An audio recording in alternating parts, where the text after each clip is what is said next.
اول حاجه كنشكروا المنتخب الوطني اللعابه بعدا على التشريف ديالهم الكره المغربيه بصفه خاصه والكره العربيه بصفه عامه.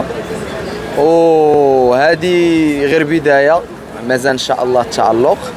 واليوم شفنا واحد اللحمه ديال النخبه الوطنيه اللي كنا كنفتقدوها هذه سنوات. هذا راجع حتى الدور ديال وليد الركراكي، لان عطى واحد الشحنه وعطى واحد التلاحم بين اللعابه.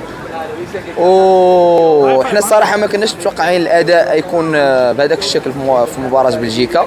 كان عندنا تخوف، سيرتو ان الشارع المغربي كان ما كانش متفق على بعض اللاعبين، ولكن اللي جينا نشوفوا ان كاع اللاعبين اداو اللي عليهم.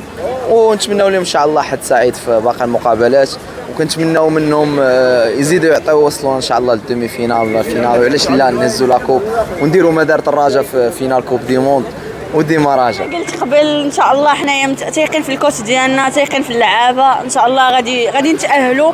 واهم حاجه دابا يفوكسيو على المركز الاول، وان شاء الله متاهلين ان شاء الله.